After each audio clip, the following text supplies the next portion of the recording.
బీసీలంటే Telugu Desam party అంటే బీసీలు. విశ్వవిఖ్యాత నట సార్వభౌమ నందమూరి తారక రామారావు గారు పార్టీ స్థాపించిన రోజు నుంచి కీర్తిశేషులు నా తండ్రి బివి మోహన్ రెడ్డి గారు ఇక్కడ ఈ ప్రాంతంలో నాయకత్వం వహిస్తున్నప్పటి నుంచి కూడా ఈ రోజు నారా చంద్రబాబు నాయుడు గారు ముఖ్యమంత్రి వర్యులు మన విద్యాశాఖ మంత్రి నారా లోకేష్ బాబు గారు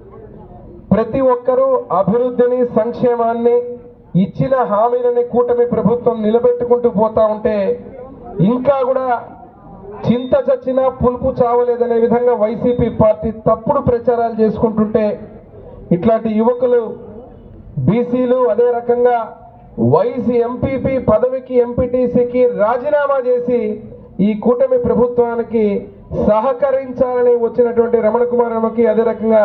మురళీ నాయుడు గారికి ప్రత్యేకమైన ధన్యవాదాలు చెప్తున్నా. వాడిని ఎంపీ ఎందుకంటే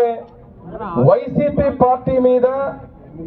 వాళ్ళ పార్టీలో ఏదైతే ఉన్నటువంటి తప్పుడు ప్రచారాలని ఈరోజు ఇచ్చినటువంటి సంక్షేమాన్ని చేస్తున్న అభివృద్ధిని కూడా తప్పుదో పట్టించి విష ప్రచారం చేస్తే ఆఖరికి మీ పార్టీలో ఉన్న శ్రేణులు మిమ్మల్నే చీకొట్టి ఈరోజు బయటకు వచ్చేటువంటి పరిస్థితి. ముఖ్యంగా ఏదైతే ఈ ప్రాంతంలో గోనెగండ్ల మండలం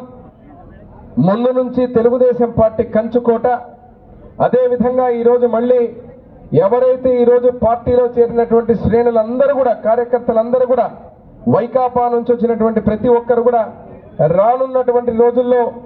ఆ యొక్క కంచుకోటను ఇంకా మరింత బలోపేతం చేసి ఇటు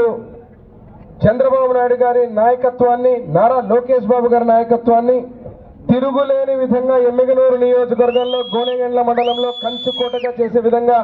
ముందుకు పోతారని ఆశిస్తూ మరొక్కసారి ఈరోజు తృణప్రాయంగా ఈరోజు రాజీనామా చేసి ఎంపీటీసీకి వైస్ ఎంపీపీ పదవికి రాజీనామా చేసి తెలుగుదేశం పార్టీ కూటమి ప్రభుత్వం యొక్క పనులకు ఆకర్షితులై వచ్చినటువంటి మురళీ నాయుడు అదే రకంగా రమణ కుమారమ్మ గారికి అదే రకంగా వారి అనుచర వర్గానికి కార్యకర్తలకు అందరికీ కూడా పేరు పేరున స్వాగతం పలుకుతూ